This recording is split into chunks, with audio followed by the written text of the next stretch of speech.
Il est 18h30 à peine passé. Je vous propose d'ouvrir ce qui sera la dernière séance de l'année, bien évidemment, de notre conseil municipal. Et nous aurons tenu huit séances au cours de cette année 2023. Donc autant dire que nous avons maintenu notre rythme de travail. Et vous le savez, je préfère vous réunir régulièrement plutôt que d'avoir des séances marathon. Je pense qu'on préfère effectivement travailler de cette façon. Vous l'avez constaté, les rangs sont malheureusement un peu clairsemés ce soir en l'absence de certains de nos collègues. Je dois bien sûr adresser tous nos voeux de prompt rétablissement à celles et ceux qui sont actuellement souffrants ou qui sont en convalescence. Et nous espérons bien sûr les revoir très rapidement parmi nous en séance de conseil municipal. Nous avons un ordre du jour qui est particulièrement chargé ce soir. Nous aurons des délibérations d'ordre financier et budgétaire. Nous allons notamment, comme nous nous y étions engagés lors de la précédente séance, délibérer concernant l'attribution de subventions à des associations, la délégation départementale de la Ligue contre le cancer, ainsi qu'une subvention aux sinistrés du département via la protection civile, puisque c'est un dispositif qui nous a été proposé par l'Association des maires du Pas-de-Calais. Nous aurons également des délibérations d'ordre budgétaire, mais à caractère très administratif, puisqu'il nous faudra adopter officiellement le référentiel M57, la nouvelle nomenclature qui s'applique aux collectivités. Là encore, nous aurons l'occasion d'y revenir. Nous aurons une grande partie qui sera consacrée à l'examen des délibérations relatives à nos différentes opérations d'aménagement concédées à Territoire 62. Celles-ci ont été présentées de façon très détaillée à l'occasion de la commission qui s'est réunie il y a quelques jours. Et puis, c'est une délibération importante, un acte fort de la part de notre collectivité et de la part de notre Assemblée, puisque je vous proposerai d'accorder la prime pouvoir d'achat exceptionnelle aux agents de notre collectivité, de notre commune qui sont éligibles. Alors, il est certain que c'est un effort financier important, mais j'ai envie de dire, si nous le faisons, c'est également parce que nous pouvons nous le permettre au regard de l'exercice 2023 qui sera correct. Je vous renvoie au débat que nous avons eu à l'occasion du vote du budget supplémentaire. Et puis, c'est surtout une façon d'exprimer notre reconnaissance aux agents des services municipaux, pardon, j'aurai l'occasion là encore d'y revenir, mais pour vous dire, hier, je faisais le point avec les équipes d'encadrement et nous présentions avec l'exécutif le plan d'action municipal 2024. Nous avons pratiquement réalisé tous les projets que nous avions inscrits dans le plan d'action 2023. Alors bien sûr, ce plan d'action 2023, il était très diversifié, il était très multiple. Mais en tout état de cause, aujourd'hui, le projet piscine est engagé, le projet de Repair Café est dans une bonne dynamique. La COP 51 que nous avons également lancée, et on y reviendra d'ailleurs en cours de séance, dans notre fameuse boutique 51, mais là encore est dans une bonne dynamique. Le béguinage que nous avions décidé de lancer avec Maison et Cité après tant d'années d'attente, est désormais en chantier. Puis on est même allé au-delà de ce programme que nous avions annoncé. J'en veux pour preuve l'organisation du premier repas dansant des aînés. Là encore, ce n'était pas forcément inscrit sur nos tablettes pour 2023. Et puis, je tenais également à y revenir parce que c'est important. Notre guichet de recueil des cartes d'identité et des passeports fonctionne bien, puisque nous avons à ce jour enregistré 360 cartes d'identité et plus de 100 passeports. Donc c'est pour vous dire effectivement que la demande était bien là.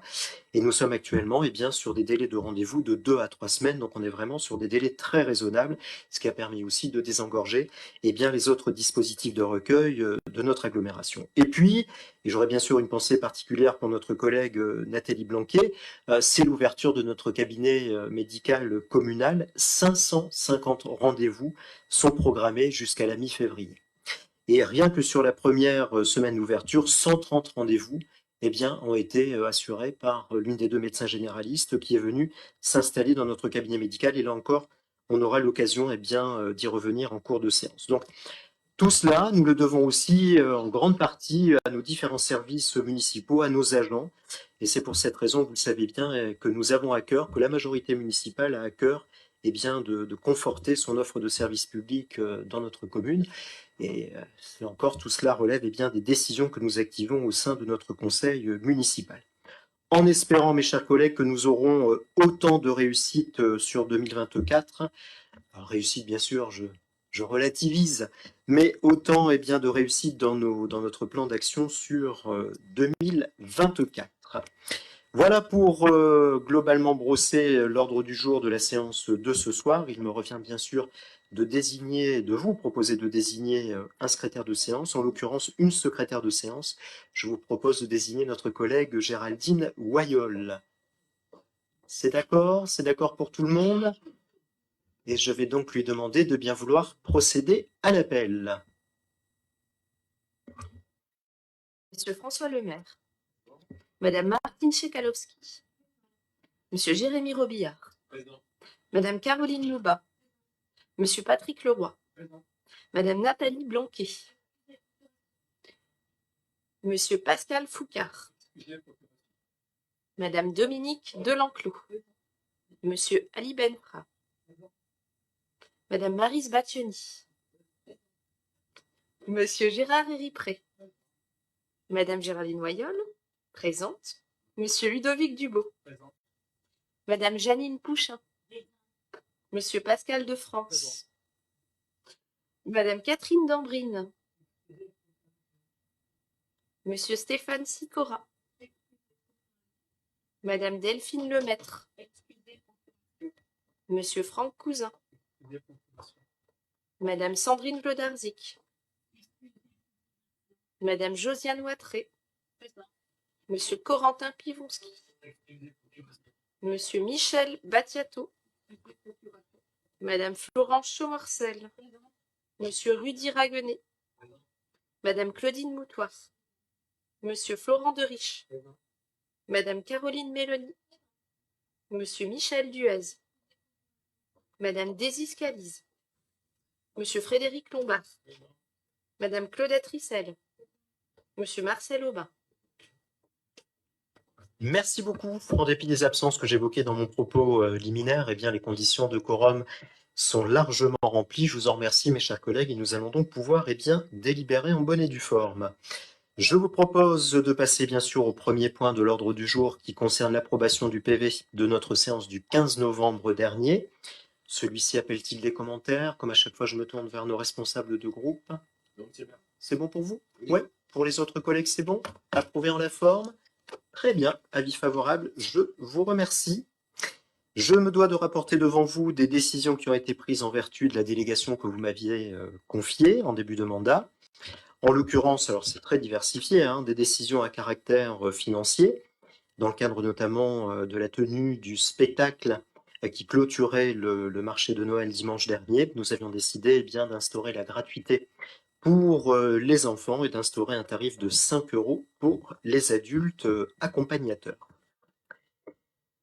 Ensuite, nous avons sollicité auprès de la Caisse d'allocation familiale du Pas-de-Calais une subvention de l'ordre de 5 042 € pour le financement eh bien, des actions au titre du contrat local d'accompagnement à la scolarité, ce qui représente, eh bien, vous le voyez, un budget d'un peu plus de 11 000 €. Et concernant la participation des collectivités, ce sont essentiellement eh bien, des valorisations des dépenses qui sont prises en charge par la collectivité. Ensuite, une décision concernant la révision des loyers des logements communaux qui s'appliquera à partir eh bien, de 2024. Cette augmentation sera de 3,49% puisqu'elle est calée eh bien, sur l'IRL. Ensuite, une décision à caractère budgétaire puisqu'il y a lieu eh bien, à la demande de Monsieur le Trésorier de constituer une provision pour des créances douteuses.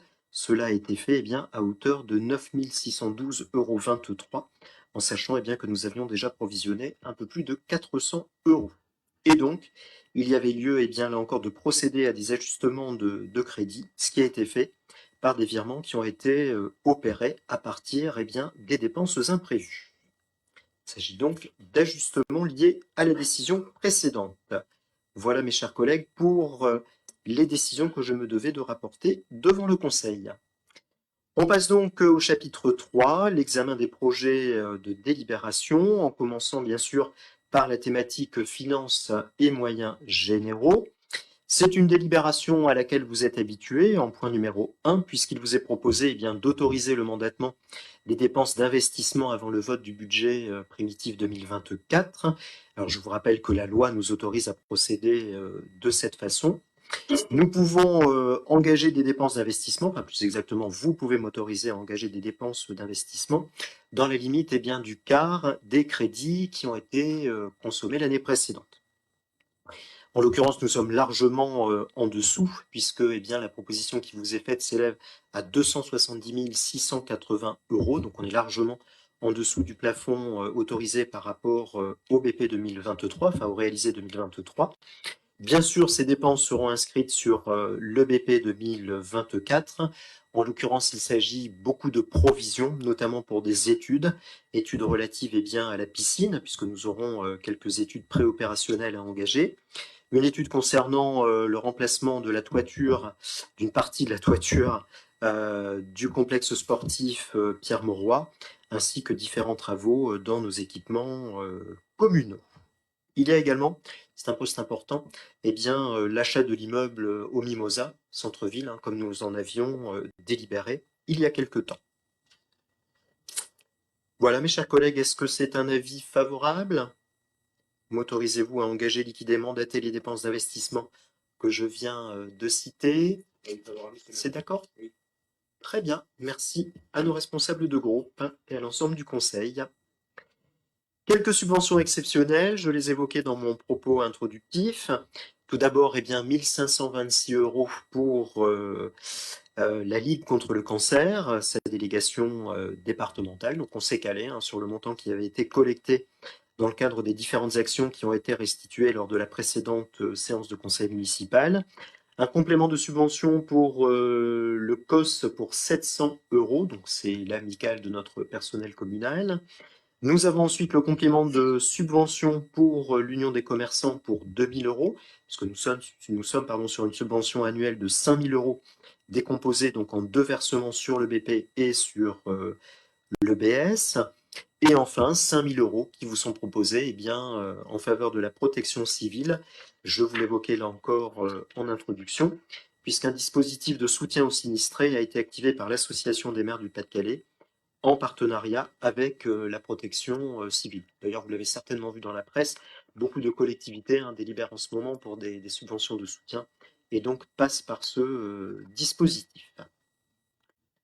Voilà mes chers collègues pour la présentation de ces différentes subventions. Est-ce que c'est un avis favorable? Oui, un responsable de groupe, merci. C'est bon pour les autres collègues? Avis favorable? Très bien, je vous en remercie. Et je peux vous assurer que les dons affluent de toute la France. Le président du département y faisait allusion lors de la séance lundi dernier, et c'est vrai lundi précédent, et c'est vrai qu'on a beaucoup de versements de la part des autres territoires de notre pays. C'est vraiment une très belle chose, très beau geste de solidarité. Quelques montants d'allocations qui vous sont maintenant proposés. Tout d'abord, l'allocation pour achat de fournitures scolaires. Nous vous proposons, avec notre collègue Géraldine Noyol, de maintenir cette allocation à 54 euros, en sachant qu'elle a bénéficié sur l'exercice 2023 à 54 étudiants. Avis favorable? Oui. Même chose concernant la bourse, la contribution à la bourse du livre Léo Lagrange. Donc là encore, c'est un versement de 20 euros par élève, alors bien sûr domicilié dans notre commune. Et nous avons versé une participation pour 82 élèves sur l'exercice 2023. Avis favorable également? Oui, c'est bien. Oui, très bien, je vous en remercie. Alors, on y vient à cette fameuse adoption du référentiel M57. En l'occurrence, 3 délibérations vous sont soumises, mes chers collègues. Alors, permettez-moi de faire bref dans la présentation, puisque notre directrice générale des services a eu l'occasion de vous présenter un petit peu plus en détail, en réunion de première commission et en réunion de conseil d'administration du CCAS, le contenu de ces différentes délibérations, et puis surtout de ce nouveau référentiel appelé M57. Donc l'objectif, il est double. Tout d'abord, de fiabiliser les comptes des collectivités, et puis les établissements publics administratifs qui leur sont rattachés, en l'occurrence pour nous c'est le CCAS, et puis aussi d'apporter un peu de souplesse de gestion. Ça vaut notamment sur les virements de crédit, j'y reviens à l'instant. Donc concrètement, effectivement, la M14, souvenez-vous-en, nous autorisait à des virements de crédit au sein d'un même chapitre, mais pas entre chapitres, puisque les virements entre chapitres relevaient d'une décision modificative. Eh bien, la M57 nous permettra, à l'exception des dépenses de personnel, de réaliser des virements entre chapitres. Alors, dans la limite, bien sûr, dans une limite imposée de l'ordre de 7,5% des dépenses réelles de chaque section. Et pour autant, ça va nous apporter un peu plus de souplesse, et à condition, bien sûr, de rapporter cette décision devant le conseil municipal. L'autre évolution concerne les modalités de gestion de ce qu'on appelle les autorisations de programme, les autorisations d'engagement et les autorisations des crédits de paiement. Donc là encore, la M57 vient apporter différents assouplissements, mais pour autant, ce n'est pas une démarche budgétaire que nous appliquons dans notre collectivité. La M57 apporte également un peu plus de souplesse concernant les dépenses imprévues, puisqu'auparavant, elles étaient strictement encadrées dans leur affectation. Désormais, nous aurons là encore un peu plus de souplesse.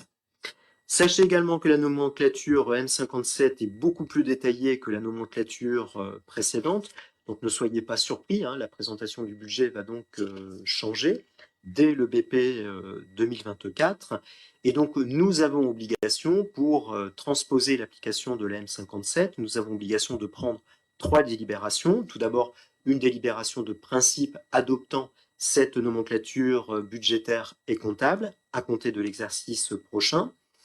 Deuxièmement, d'approuver le règlement budgétaire et financier, qui est une obligation liée à la mise en œuvre de la M57, et bien sûr d'approuver le régime des amortissements, des immobilisations et la fongibilité des crédits. Concernant les amortissements, ça nous concerne un peu moins directement. Voilà, mes chers collègues, rapidement, brièvement présenté ces 3 délibérations, mais le rapport et le contenu des délibérations est relativement complet, me semble-t-il. Je vais devoir les soumettre à votre approbation l'une après l'autre. Concernant l'adoption de la nomenclature budgétaire et comptable M57, est-ce que c'est un avis favorable? Oui. J'avoue qu'on n'a pas trop le choix. La suivante concerne l'adoption du règlement budgétaire et financier. C'est d'accord?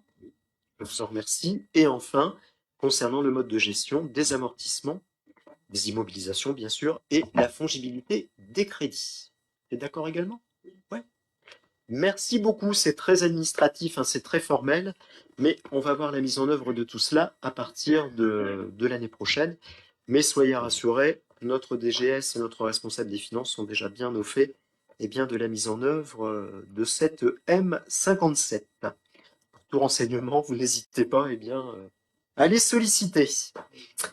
Alors, point numéro 5, instauration, je l'évoquais là encore dans mon propos introductif, de la prime exceptionnelle de pouvoir d'achat. Vous l'aviez peut-être suivi dans l'actualité, cette prime a d'abord été instaurée pour les agents de la fonction publique d'État, notamment à titre de compensation au regard de l'impact de l'inflation sur le pouvoir d'achat des agents, des fonctionnaires, et tout particulièrement donc là de la fonction publique d'État. Et ça n'a pas été simple, mais après négociation avec les organisations syndicales, le dispositif a donc été étendu depuis le 31 octobre dernier aux agents de la fonction publique territoriale. Alors, il faut bien l'avouer, si le point d'indice a été revalorisé et le SMIC pour les agents de droit privé, pour autant, vous le savez, nos agents n'ont pas des niveaux de rémunération très élevés. Et d'ailleurs, la répartition du nombre d'agents par tranche de revenus en témoigne. On a beaucoup dans nos communes d'agents de catégorie C, donc qui sont sur des niveaux de rémunération particulièrement faibles. Et donc, ils ont été, en dépit de ces revalorisations, particulièrement impactés par l'inflation, comme d'ailleurs l'ensemble de nos concitoyens. Et c'est pour cette raison que j'avais demandé à notre directrice générale et notre directrice générale adjoint d'étudier la possibilité d'accorder cette prime aux agents de notre collectivité. Alors une prime, c'est toujours imparfait, parce qu'elle est calculée aussi en fonction de la quantité de travail de nos agents, de leur temps de travail, et ce qui peut malheureusement pénaliser les agents qui sont à temps partiel. J'aurais préféré je vous le dis clairement, une prime forfaitaire, ce qui n'est pas non plus toujours hyper équitable, mais toujours est-il que je leur avais demandé de regarder dans quelle mesure nous pouvions la mettre en œuvre, et notamment à l'occasion de cette fin d'année 2023, parce que je vous le disais dans mon propos introductif, l'exercice budgétaire nous le permet. Il n'est pas certain que nous aurions pu faire un tel exercice sur 2024. La loi nous permettait, enfin plus exactement le décret nous permettait bien, de décaler le versement sur le premier semestre 2024. J'ai préféré que nous le fassions sur l'exercice 2023 et c'est pour cette raison qu'il fallait absolument délibérer là au plus vite avant l'engagement des payes de décembre. Alors comme je le disais, bien évidemment, c'est aussi une façon pour nous de reconnaître le travail qui est fait par nos agents, au-delà de cette perte de pouvoir d'achat. 260 agents, vous l'avez vu, sont concernés par l'octroi de cette prime que nous avons souhaité. Je dis clairement là encore que l'exécutif a souhaité à son niveau maximum. Il n'était pas question pour nous d'appliquer effectivement des réductions par rapport au plafond que nous permet ce décret. On a pris la décision effectivement de vous proposer de l'octroyer à son niveau maximal, ce qui n'est pas le cas, il faut bien l'avouer, de l'ensemble des collectivités. Et chacun a le choix de faire ce qu'il veut dans sa collectivité, c'est la liberté d'administration des collectivités. Et donc ce qui représente au total, vous le voyez, une somme importante de l'ordre de 165 000 euros. Voilà donc, mes chers collègues, ce qui vous est proposé. Vous avez dans la délibération les modalités concrètes de mise en œuvre de cette prime exceptionnelle de pouvoir d'achat. Je vous propose donc, bien, formellement de l'instaurer.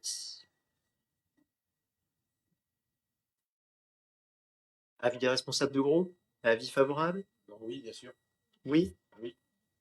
Merci beaucoup. Merci, mes chers collègues. C'est un signe important que vous adressez à l'ensemble de nos agents et je tiens sincèrement à vous remercier pour cette unanimité.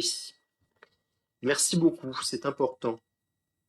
Voilà une bonne nouvelle pour nos agents. Maintenant, il faut faire tourner les machines pour que les fiches de paye puissent sortir, mais tout le travail en amont a été fait, vous en doutez bien, et c'est pratiquement du cas par cas, ce qui rend aussi parfois complexe de tenir des délais aussi courts. Merci beaucoup en tous les cas. Au point numéro 6, nous allons revenir sur un projet, là encore, que j'évoquais dans mon propos introductif, celui bien, de la démarche que nous avons engagée depuis ces dernières années dans la dynamique petite ville de demain, avec, vous le savez bien, cet objectif de redynamisation du commerce local, ce qui n'est pas simple au regard de la conjoncture actuelle. Mais pour autant, vous le savez, nous sommes de plus en plus investis dans le soutien aux animations commerciales, que nous montons en grande partie avec l'Union des commerçants de notre commune. Nous accompagnons de plus en plus les porteurs de projets. Alors, malheureusement, actuellement, ils ne sont pas très nombreux, il faut bien l'avouer. Nous avons aussi engagé un partenariat avec l'ensemble des acteurs qui accompagnent les porteurs de projets ou qui accompagnent les commerçants ou les artisans. Je pense notamment à la CCI ou à la Chambre des métiers. Donc, tout ce réseau, il faut aussi l'animer et l'entretenir. Et puis, nous avons lancé depuis ces dernières semaines, en partenariat avec le lycée, vous le savez bien, le projet de COP 51, qui est une façon d'encourager la commercialisation de produits de producteurs locaux en circuit direct, puisqu'on est directement du producteur au consommateur, de permettre aussi aux étudiants du lycée, enfin aux lycéens plus exactement, d'être vraiment en situation professionnelle, et puis d'essayer de générer un peu de flux sur cette partie de la rue Saint-Mandron. Donc tout cela forcément nécessite un travail logistique assez conséquent pour l'équipe en charge de cette mission attractivité PVD. Et nous avons donc la possibilité, on l'a fait vérifier auprès de la région, de déposer une demande de financement pour la création d'un emploi, alors non permanent, qui est lié à la mission PVD, de manager de commerce et qui aura entre autres en charge l'animation et la gestion de la COP 51. C'est pour cette raison que je vous propose cette délibération qui vous demande de m'autoriser la création de cet emploi non permanent à temps complet de manager de commerce de centre-ville et en charge de la COP 51. Avec une participation donc de la région de l'ordre de 40%. Avis favorable? Ouais. Très bien. Je vous en remercie, mes chers collègues, là encore. Ça va nous permettre de poursuivre cette démarche et je vous en remercie sincèrement. Merci pour cette unanimité. On passe au point suivant. Là encore, j'évoquais le succès, mais c'est pas une surprise, hein. On en avait toutes et tous bien conscience. On avait bien conscience du besoin sur notre commune. Le point suivant porte sur la convention eh bien, de mise à disposition des locaux du cabinet médical communal. Donc vous avez le détail de la convention qui vous a été transmis, soumis. Ce que je vous propose bien évidemment, c'est de l'approuver. Alors, dans les propos généraux, je dirais qu'il n'y a rien de particulier. Ce que je vous avais annoncé, et vous le retrouvez dans ce rapport, c'est bien sûr que nous permettons aux médecins généralistes qui sont intéressés par le cabinet médical communal de venir le tester, si je puis dire, pendant une année gratuite. Il n'y a pas effectivement d'application de loyer durant la première année. Par contre, un loyer sera appliqué à partir de la deuxième année d'occupation, en espérant bien évidemment que les médecins généralistes pérennisent leur implantation sur le cabinet médical, et auquel cas, bah, là, il y aura un loyer qui s'appliquera. Et ce qu'on avait convenu, c'est d'avoir un loyer clé en main. Donc vraiment, toute charge comprise. Les annexes, et c'est de mon point de vue ce qui est peut-être le plus intéressant, vous reprennent eh bien, les charges qui sont celles de la collectivité et qui sont celles eh bien, des médecins généralistes. En ce qui concerne les équipements, les biens matériels, les consommables, alors vous le voyez, nous nous prenons en charge bien sûr tout ce qui a trait au bâtiment et l'équipement du cabinet. Donc on est allé très loin effectivement, mais c'est ce qu'ont fait par exemple les collègues de Mazingarbe, notamment bah, la table d'examen, elle est fournie, elle est installée quand le médecin généraliste eh bien, s'installe. Et puis tout ce qui permet le bon fonctionnement, la pratique de la médecine dans cette structure. Les médecins prennent à leur charge, bien sûr, tout ce qui relève des consommables à usage médical, ça va de soi, et tout ce qui est consommable bureautique qui ont trait à leur propre activité. L'annexe 2 vous précise les prises en charge par les collectivités concernant le secrétariat médical et l'entretien de l'immeuble. Donc vous l'avez vu, concernant les missions de secrétariat médical, donc on est vraiment sur des missions classiques d'un secrétariat médical. C'est bien sûr l'accueil des patients, le suivi des plannings de réservation des consultations, la saisie des comptes rendus médicaux des médecins, le suivi bien sûr des dossiers, mais vous savez que c'est de plus en plus informatisé. Par contre, là encore, nous prenons en charge eh bien, l'entretien du cabinet médical, des locaux, ça va de soi. Je vous précise également que ce sont les médecins qui assurent eh bien, toute la partie comptable, hein, si on peut dire, de la gestion de leur activité. Ce ne sont pas nos agents qui prennent en charge cette partie.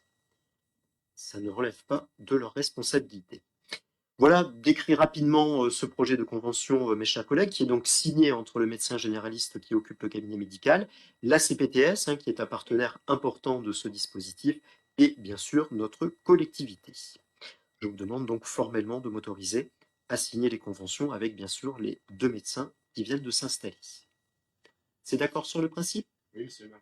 Oui, très bien. Merci beaucoup. Là encore, hein, c'était une bonne nouvelle. Maintenant, tout ce que j'espère comme vous, c'est que l'activité se pérennise et puis que d'autres médecins viennent s'installer puisqu'on a la possibilité eh bien, d'accueillir jusqu'à 4 professionnels de santé et en priorité des généralistes sur cette structure communale. J'en ai fini en ce qui me concerne. Sur le point numéro 8, eh bien, c'est notre collègue Jérémy Robillard qui vous le présente. Merci, monsieur le maire. Notre territoire minier et ce beau passé minier de nos cités minières, de nos maisons d'ingénieurs, de nos carreaux de fosse, notre stade Bollard également, hein, et la belle victoire du Racing Club de Lens. Donc ce beau patrimoine, parfois on a des reliquats un peu négatifs de ce patrimoine, à savoir des voiries. On a une voirie, hein, vous le savez, boulevard Alfred François, dans un mauvais état, dû à se passer, hein, une voirie qui était en pavage, hein, qui a été regoudronnée par-dessus, et qui a une altimétrie assez particulière, assez bombée. Et le foyer, un couple de cette rue a subi une dégradation sur son véhicule entre une altimétrie différentielle entre le trottoir et la voirie. Donc on les a accompagnés, on leur a demandé de se tourner vers leur assurance qui, malheureusement, ont estimé que le délai était dépassé pour prendre en charge les travaux. Donc un peu démunis, ils se sont tournés vers nous. On s'était dit qu'on allait les accompagner sur une réparation à hauteur de plus de 600 euros. Il vous est proposé ce soir d'accompagner et d'indemniser à l'amiable ce couple à hauteur de 200 euros. Merci, monsieur. Merci. Donc, vous l'avez compris, nous nous substituons à l'assurance de la collectivité. Est-ce que c'est d'accord? Oui. Très bien. Merci beaucoup. Avis favorable. Merci, mes chers collègues. Nous passons au point numéro 9. Je dis bêtise. Non, c'est ça, au point numéro 9, sur la thématique ville citoyenne. C'est notre collègue Caroline Louba qui vous la présente.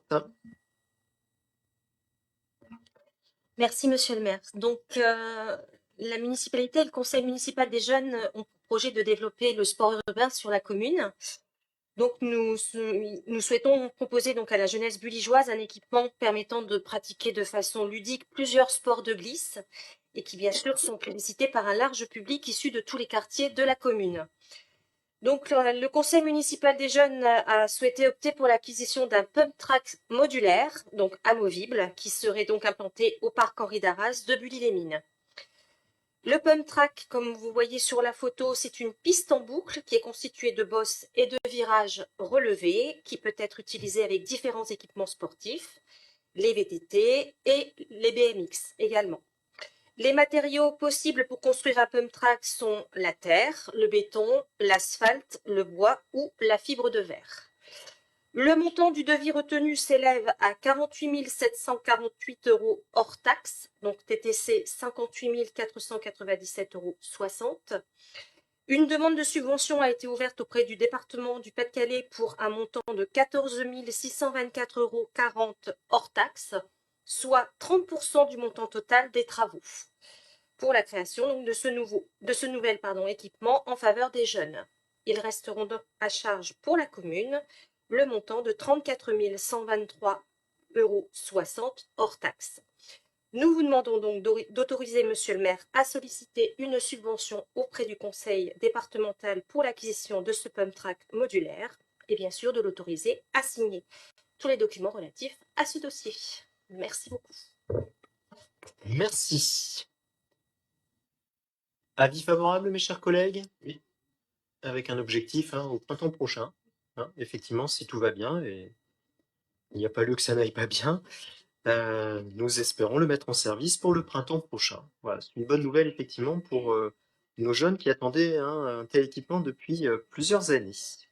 Et on est là sur une solution qui est quand même beaucoup plus abordable pour la collectivité. Merci beaucoup, merci pour cet avis favorable.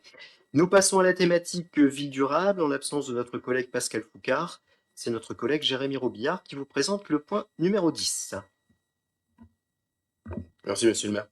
Bon, il s'agit d'une délibération purement juridique d'évolution statutaire au niveau de la communauté d'agglomération. En effet, la communauté d'agglomération a décidé par délibération du 28 septembre dernier d'exercer la compétence de gestion des eaux et gestion des risques d'inondation. Cette transfert de compétences a été rendu obligatoire par la loi GEMAPI de 2018. L'idée étant pour la communauté d'agglomération de préserver la ressource en eau, de sécuriser les habitations et les habitants au regard des risques d'inondation. Ô combien, vous le savez, c'est un sujet aujourd'hui très d'actualité pour notre territoire et surtout pour le Dôme Arouel boulonnais, et aussi diversifier la ressource existante. On l'a déjà traité par le passé sur le territoire de la ville de Bully, vous l'avez vu, vous le savez, on en a déjà rapporté devant vous au niveau des bassins de rétention en périphérie et en limite de la commune, également sous la place Victor Hugo avec 3 bassins d'infiltration, parce qu'on subissait aussi des phénomènes de montée des eaux. On a eu la chance cette fois-ci, nos bassins ont dû bien fonctionner, il n'y a pas eu ces montées des eaux. Et donc, évidemment, cette loi demande que cette compétence communale d'époque soit transférée à l'intercommunalité pour une gestion plus synergique des moyens et financiers et humains, plus stratégique. Effectivement, on ne s'arrête pas à l'échelle d'un territoire pour travailler la ressource en eau et aussi la préservation des risques. On regarde sur un territoire plus large de son bassin versant. Donc, il vous est proposé ce soir d'accepter de valider cette transfert de compétences, gestion des risques d'inondation et protection de la ressource à la communauté d'agglomération de Lancy-les-Vins. Merci beaucoup. C'est effectivement la bonne échelle pour travailler ces sujets éminemment complexes. Et comme le disait Jérémy, malheureusement, d'une actualité qui nous concerne tous, qui concerne tous les territoires. Est-ce que c'est d'accord, mes chers collègues, sur le principe? Avis favorable à cette délibération. Merci beaucoup. Nous passons à la thématique aménagement grand projet et c'est notre collègue Jérémy Robillard qui, en l'absence de Corentin Pivonski, eh bien, vous présente le point numéro 11. Délibération très formelle, sans aucune incidence pour la ville de Bully-les-Mines. Vous le savez, hein, nous bénéficions fort heureusement du dispositif Petite Ville de demain sur le centre-ville de la commune. Ce dispositif Petite Ville de demain est incorporé dans le dispositif global intitulé, que je reprenne mes notes, ORT, Opération de revitalisation du territoire, dans lequel également sont inscrits les villes de Lens et Liévin pour leur action Cœur de Ville. Ces actions Cœur de Ville vont être prorogées pour Lens et Liévin jusqu'en 2026. Comme nous avons signé la convention cadre pour Petite Ville de demain et comme il va y avoir une prorogation des délais pour Lens et Liévin jusqu'en 2026 de leur action Cœur de Ville, nous devons également signer l'avenant numéro 1 à la convention cadre. Donc il vous est proposé de signer cet avenant pour permettre à Lens et Liévin d'avoir cette prorogation de délai pour leur action Cœur de Ville jusqu'en 2026, tout simplement. Tout comme ces communes l'avaient fait lorsque nous avons intégré effectivement leur ORT. Est-ce que c'est d'accord sur le principe? Avis favorable? Oui, très bien. Merci beaucoup, mes chers collègues. Jérémy va garder la parole pour cette fois vous présenter bien l'ensemble des délibérations relatives aux concessions publiques d'aménagement. Ce que je vous propose, bien, c'est qu'on s'arrête bien sur chaque délibération, enfin plus exactement sur chaque opération, parce que parfois tu as deux délibérations sur la même opération d'aménagement. Je t'en prie. Hop. Merci, monsieur le maire. Il y a une petite présentation que je vais vous faire, mais très succincte. Vous le savez, nous sommes réunis en commission aménagement et grands projets le 5 décembre dernier, où nous avons travaillé très en détail l'ensemble des concessions d'aménagement, parce que vous le savez, hein, c'est devenu une habitude pour vous, hein, vous êtes expert en la matière. Chaque année, le concessionnaire doit effectuer un compte-rendu au concédant sur chaque opération, l'activité passée, technique, financière, administrative. On les a balayés très détaillés en commission, donc ce soir, je vais y revenir de manière plus succincte. Mais tout d'abord, en propos introductif, je voulais vous rappeler quand même l'ensemble des concessions qui ont été menées, clôturées et en cours, pour vous montrer le nombre de logements créés depuis, je dirais, les années 2005-2006. À terme, l'ensemble des concessions nous permettront d'avoir créé 581 logements mixtes sociaux. Pourquoi je vous évoque ce point et ce chiffre? Parce que nous avions mené une étude il y a environ une vingtaine d'années, une étude urbaine, pour jauger le nombre de logements nécessaires pour que Bully puisse toujours être attractive et dynamique. C'est tout à son importance, parce qu'une ville attractive et dynamique a aussi des conséquences au niveau de ses services qu'ils soient publics ou privés. Vous doutez bien que des ménages, des primo-accédants, des familles recomposées ou des couples seuls, sont des personnes qui vont consommer localement, une boulangerie, une boucherie, mais aussi nos services. Donc l'attrait pour nos écoles, le maintien de nos classes, ça a une importance, le maintien de nos services culturels et de loisirs. Et on ne s'était pas trompé parce que, vous le voyez bien, on regarde des chiffres du recensement annuel, Bully gagne pas de population, on peine même à la maintenir, donc ces programmes sont plus que nécessaires. Donc on voulait vous exposer ce chiffre, vous avez le détail qui vous a été transmis aussi sur vos tablettes. On voulait aussi évoquer en deuxième slide le montant des investissements que la ville a réalisé ou réalisera pour les opérations clôturées, je pense à la résidence de l'Europe, ou réalisera pour les opérations en cours et sur lesquelles on va un peu s'attarder dans quelques instants, le secteur lycée, le hameau des Brebis ou la ZAC des Hirondelles. Vous le voyez, hein, à terme, ce sera quand même un investissement de la ville de 14 millions d'euros environ, pour un total de dépenses de plus de 26 millions d'euros. Vous vous doutez bien que sur nos deniers communaux, nous n'aurions pas réussi à sortir de telles opérations, financièrement parlant, mais aussi, vous le voyez bien, qualitativement parlant également. Je voulais revenir enfin sur un dernier propos introductif sur les garanties d'emprunt. Toujours un sujet qui peut être soumis à débat. Vous le voyez, chaque année, sur chaque opération, il y a des garanties d'emprunt qui sont demandées par le concessionnaire. C'est logique. Au départ, il travaille à blanc. Il travaille soit sur fonds propres, ce qu'il fait parfois, mais aussi sur des emprunts. Pour démarrer, lancer l'opération, il n'a pas de rentrée et de recettes financières. Et donc, vous le voyez, sur le secteur lycée, on l'a déjà fait à 2 reprises. Et je vous rassure, les garanties d'emprunt et les emprunts ont été remboursés. Sur l'hameau des Brebis, ça a été fait aussi à une reprise, et sur la ZAC des Hirondelles à 2 reprises. On a actuellement une garantie d'emprunt en cours au hameau des Brebis, qui se clôturera, et vous le voyez, c'est indiqué sur la slide, en 2024, totalement remboursé. Et vous le verrez, on vous demandera également ce soir de garantir 2 nouveaux emprunts que je vous justifierai sur chacune des concessions. Sur le secteur lycée, tout d'abord. Première concession sur laquelle je vais revenir rapidement. Nous avons déjà réalisé les 3/4 de l'opération et ont déjà été livrés plus de 188 logements mixtes sociales, 80 logements en lot libre, 38 logements en accession sociale et 69 logements en locatif social. Aujourd'hui, par rapport au CRAC 2022, vous l'avez vu, les principales avancées ont été la viabilisation, la fin de la commercialisation de la tranche 1 derrière le collège Conti, la viabilisation totale, vous le voyez aussi avec le Merlon et la rue pénétrante de la tranche 2, et les premiers lots qui sont en train de se construire. Et bon, comme on est un peu en fin d'année 2023, on va évoquer un peu quand même 2023, vous l'avez vu, les premiers travaux d'esquisse de la dernière tranche, et cette tranche clôturera au final le secteur lycéen qui s'étend vraiment du complexe Mauroy jusque derrière le collège Anita Conti. Il reste donc 22 lots libres qui ont été faits en tranche 1, là, que vous voyez à l'écran au nord de la zone. Actuellement, sont en cours de commercialisation 27 lots, il restera 36 lots libres de constructeurs. Sur cette zone, nous sommes uniquement en accession privée.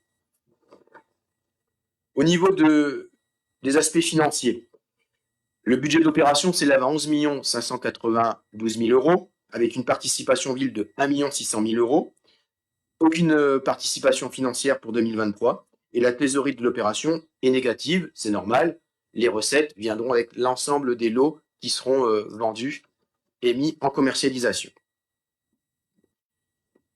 Je viens d'évoquer le travail réalisé sur cette phase 2, tranche 3, était plutôt, au regard de ce qui a été réalisé, plutôt des dépenses ont été effectuées plus que de recettes, ce que je viens de vous dire. Au regard des acquisitions nécessaires des parcelles foncières, au regard des travaux de viabilisation, une seule pénétrante, vous voyez, a coûté plus d'1 million d'euros. Et donc, il y a nécessité pour l'aménageur de recourir à un nouvel emprunt de 1 million d'euros. Et c'est ce qui vous sera proposé dans un instant.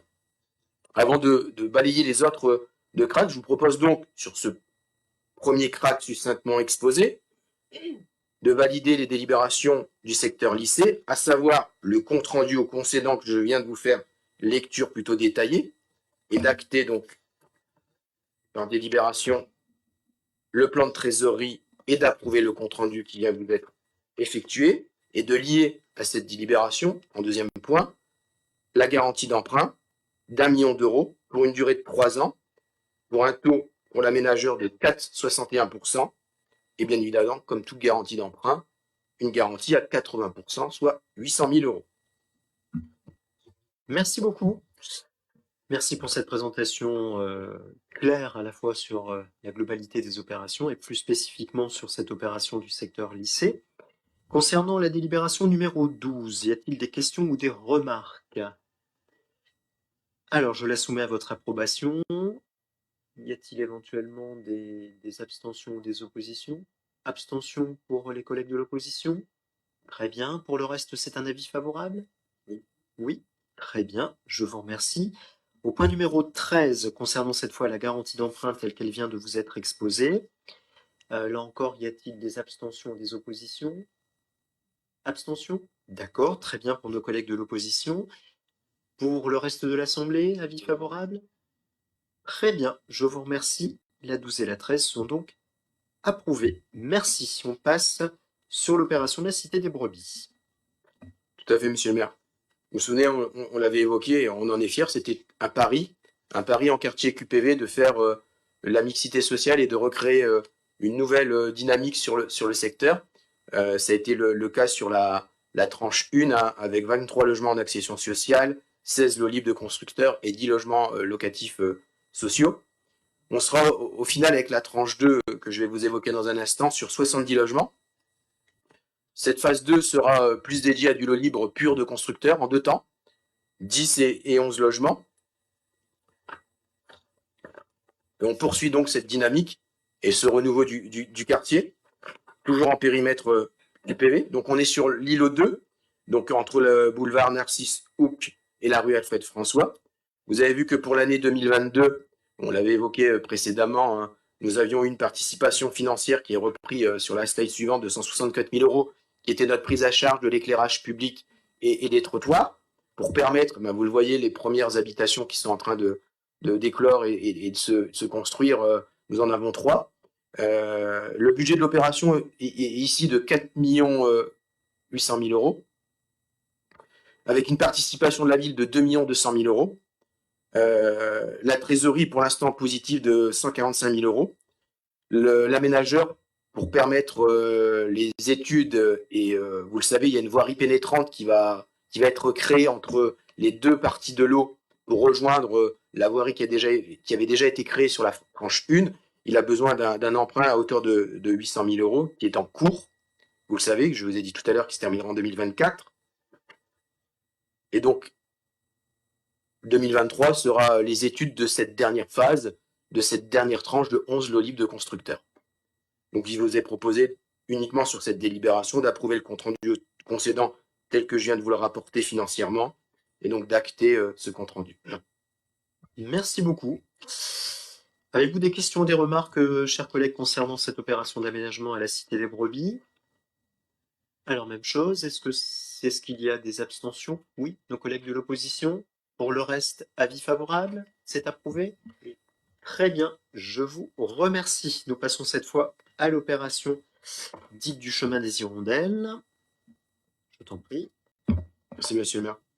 Donc, on est sur une concession d'aménagement de 2017 avec 6 avenants en cours pour une clôture normalement en 2029.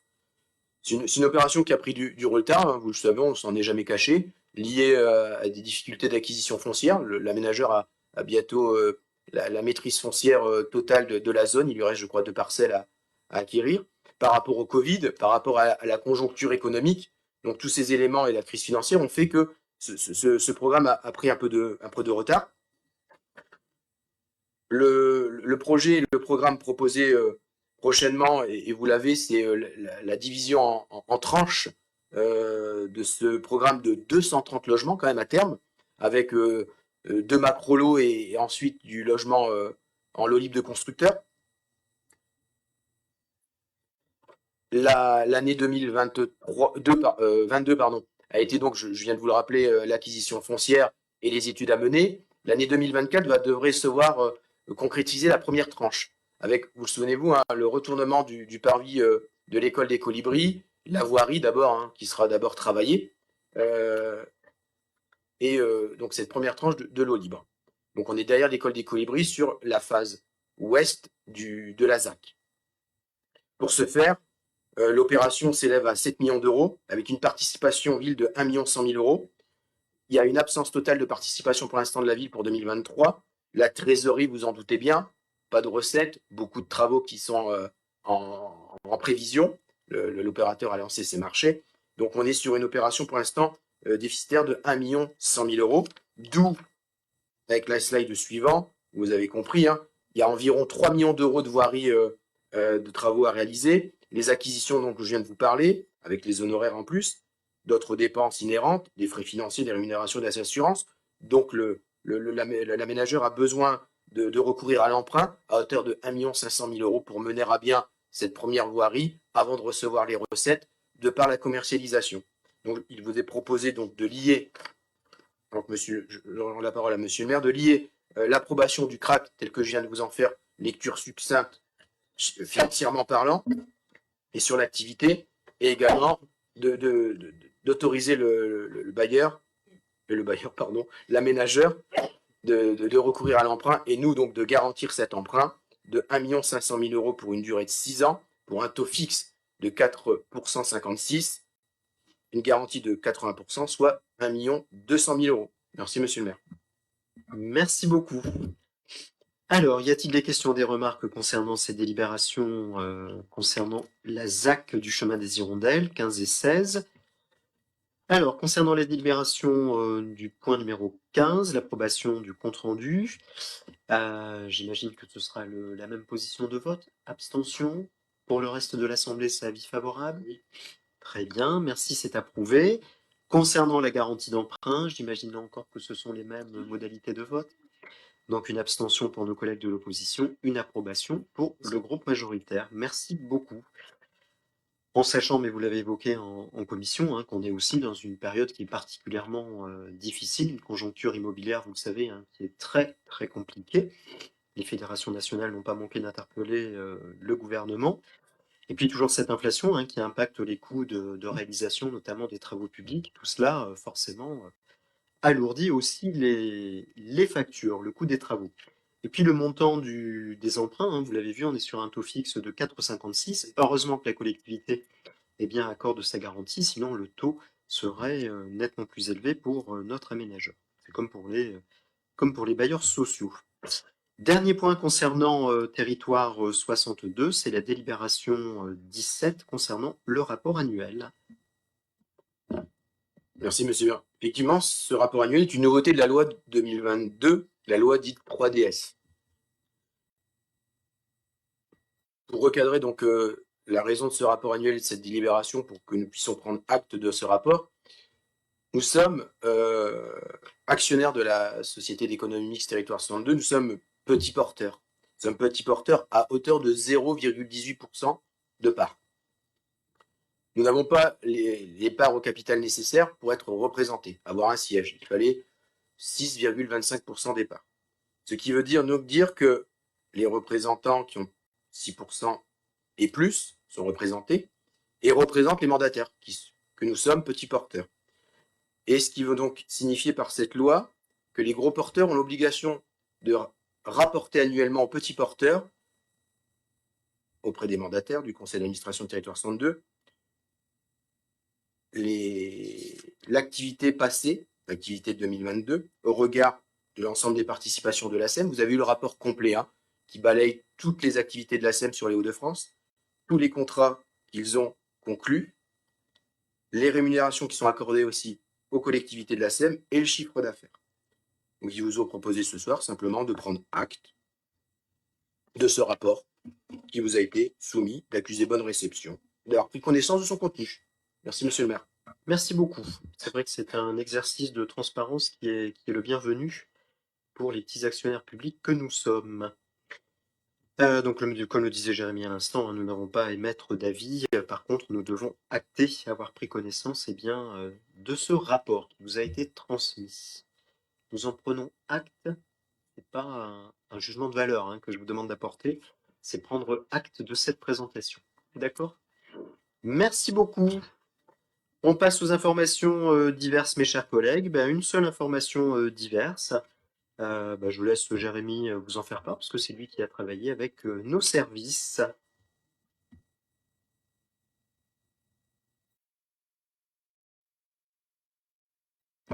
Merci, monsieur le maire. Il s'agit donc de mettre en place un règlement, qui a été mis en place, sur les compagnies de cirque et les entreprises circassiennes.